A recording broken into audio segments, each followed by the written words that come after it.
Ladies and gentlemen, welcome to Leadership in Politics with Dr. Abraham. With me is author Dan Norenberg. Dan, welcome to the show. Dr. Abe, it's a pleasure to be with you. I've been following you at a distance, admiring your work and your guests for some time. It's a pleasure to be here. Good to have you. Do you have the book with you? I do. It's called Executive Ownershift, Creating Highly Effective Leadership Teams. Tell me about that. What's the premise of the book? The premise of the book is I've been involved in leadership for decades. First as line management and middle management in the USA for technology companies, photovoltaics and office automation.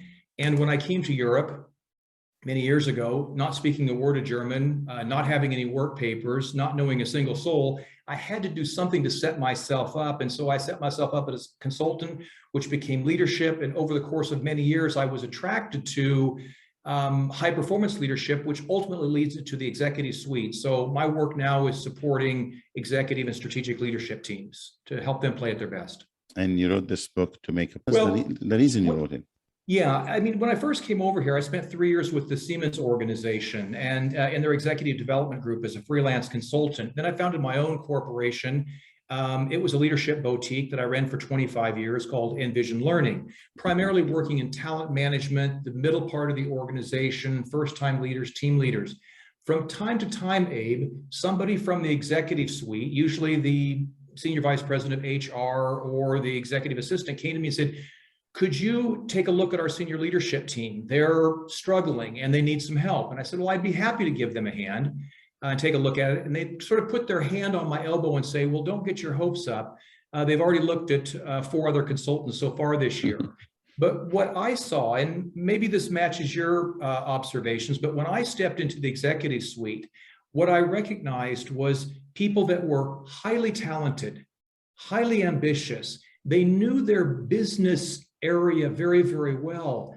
But as an organizational unit, they just didn't play well as a team. And second of all, they didn't realize how that, let me say, dysfunction, how that created chaos, confusion, frustration, and inefficiency in the organization. So that became my sort of invitation into the C-suite. That was about 15 years ago. And since then, I've now worked with nearly 150 leadership teams on 3 different continents. And the book was, first of all, just for me to be a tool. How can I organize all these experiences? I've worked with some really talented teams and talented leaders. Some are doing some things really, really well, and others are struggling. And how can I take those tools that I used and put them in one place? That was the first idea for the book, kind of a field book for me. Then I thought my clients might like it. Then I thought other consultants might want to be moving into more leadership teamwork. So that's sort of the premise of why I wrote the book. There are 3 principles you based this book on. I'm going to ask you about those. Please prepare for that mentally. The other one I'm going to ask you is about what makes a good team. Let's start with that one. Well, let me first of all let me just flip that, if I may, on its head. And let me say what leads to a team not performing at its best. Okay. And what I saw when I walked into the C-suite was that these men and women at the very senior level of the organization, they have a lot of things coming at them all the time. Yeah, their dashboard is completely full from day one.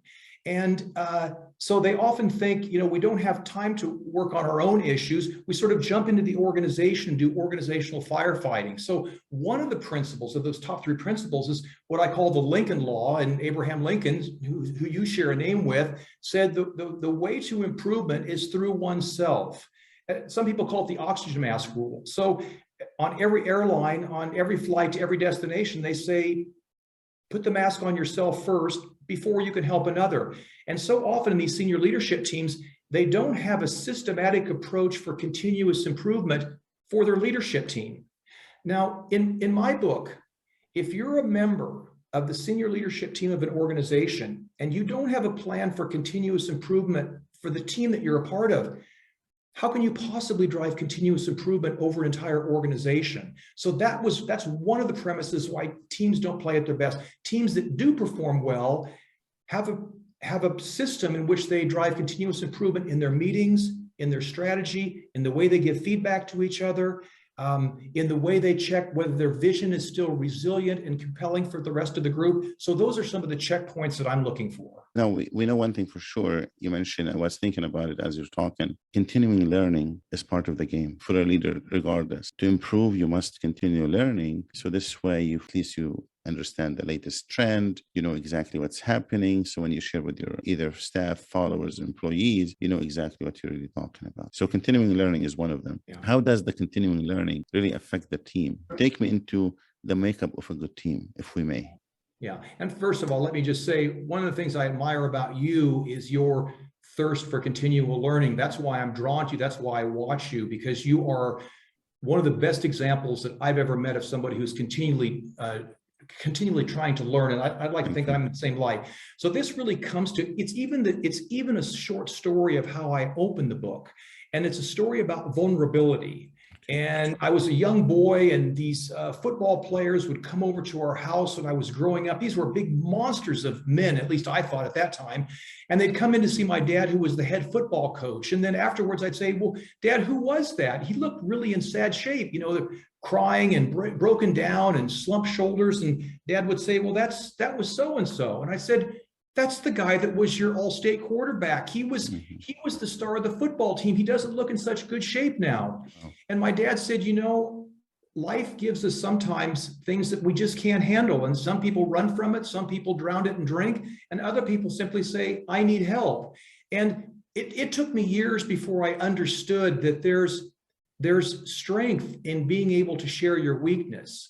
So this is often overlooked. We talk about strategy and mindset and charisma and being a good communicator. But one of the fundamental things of a high-performance leadership team and a team that continues to evolve is to have leaders in the team that can admit their vulnerability, admit where they're struggling, share where they're not feeling very confident or strong. And in many leadership teams, they think, well, I've got to protect myself. I've got to wear a bulletproof jacket because somebody's going to be shooting at me. There's a lot of power up there. There's a lot of tactics and politics and movement, as you well know.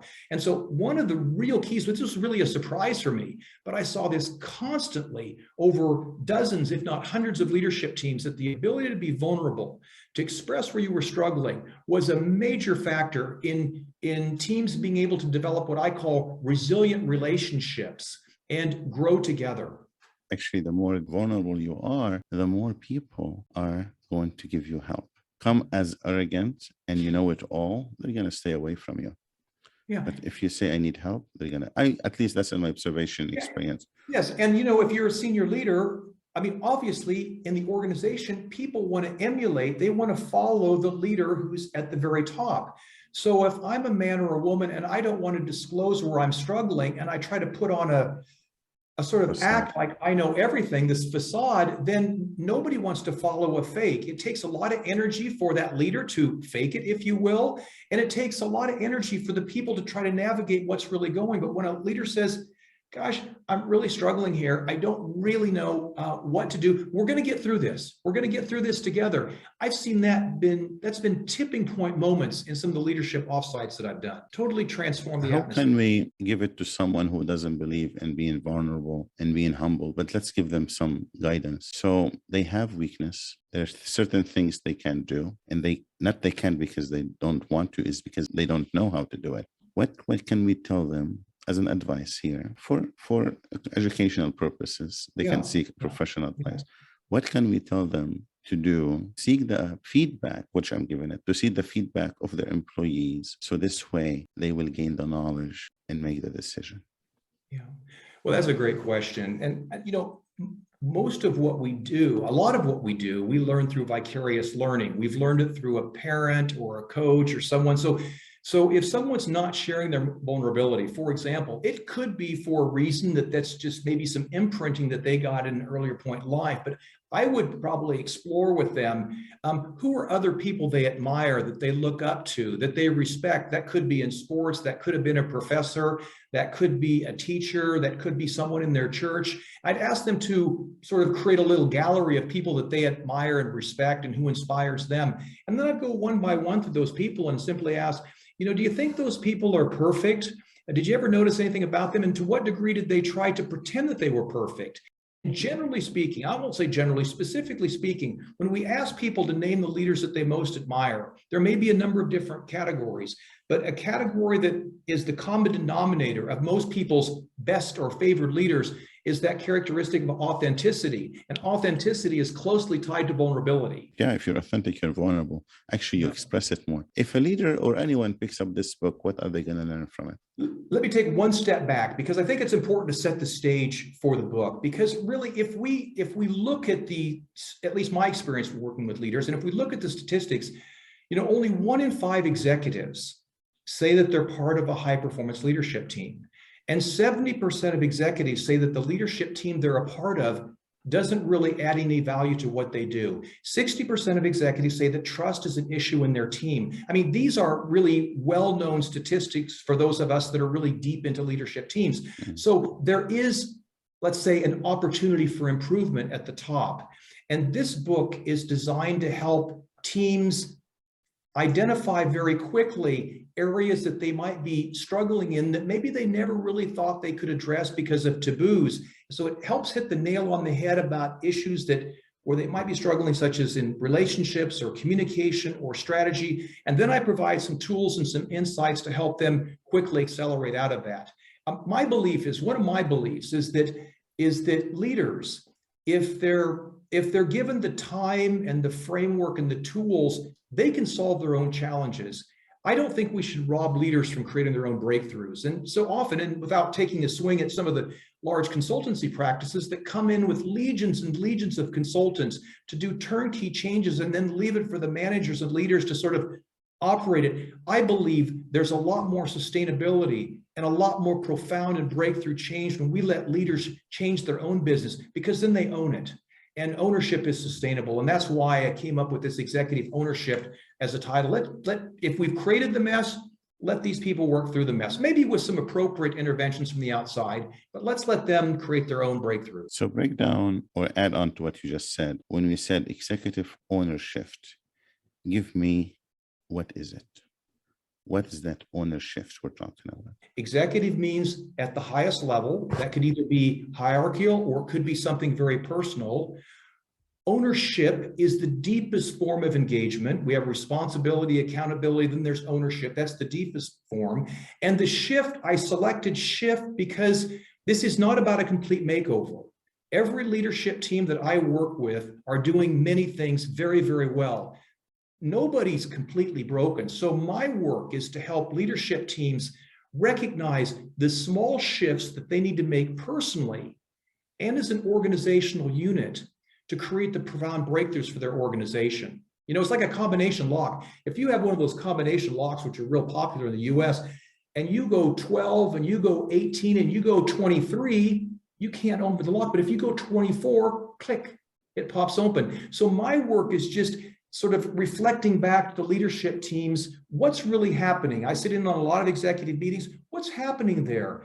Who asked questions? Were there any questions really asked? Or was it just a group of men and women in a, send mode? That doesn't create an opportunity for innovative conversation. So that's what's behind executive ownership. I like what I'm hearing. Very nice. Give me the last thing we're going to talk about as far as what was preparing for the leadership up-down, meaning setting up the tone. How important is that? What I saw coming into the whole field of leadership, and there's some really good stuff out there, but the inventories, the tools, the frameworks, the philosophies, the mindset, there are two things. Number one, they're usually starting at first-time leader. The HR function, which is generally, doing a very good job at bringing leadership into a workable fashion in the organization, they start with individual contributors and first-time leaders. When you move up past the strategic leaders or the executive leadership team, they're often left to their own devices. So we know that change starts at the top, not at the bottom. And so my process is about starting with the top leadership teams in the business, and not simply as individuals. Again, this is it goes back to our historic models of leadership, the George Washingtons and the Abraham Lincolns. And there is an important individual element to leadership. But you and I both know, and our listeners know, that the world is becoming increasingly so complex, so diverse, so fast. We even saw it during COVID. When leaders try to act alone, whether from a government agency or a state or a country, we just don't get effective policies in place. So we have to work We have to work as teams of leaders to get things done. So executive ownership, very specifically, it's a top-down process, team process that enables teams to play at their best, who then set the example for the rest of the organization. Collaboration. It's essential. Yeah, it's essential. Where can people find the book?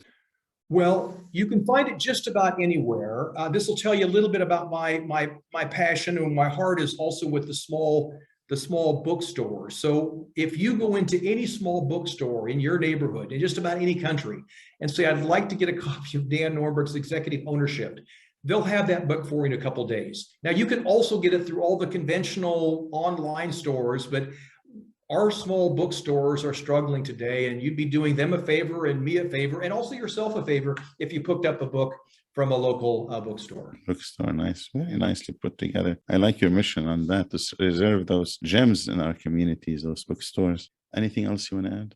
Well, I just like to say it's been a pleasure to be with you, and I've written this book primarily aimed at strategic and executive leadership teams. However, I think if you're supporting human development on any level, or even interested in personal development, I've also written a book with a lot of personal stories and some of the struggles that I went through and what I learned through that, and wanted to share that back and give back to the community and the world that's really given well to me. So I think you'd find it a very entertaining and valuable read. Nice. The book is Executive Ownershift. The author is Dan Norenberg. Dan, thank you for coming. Thank you, Dr. Abe. Thanks for having me.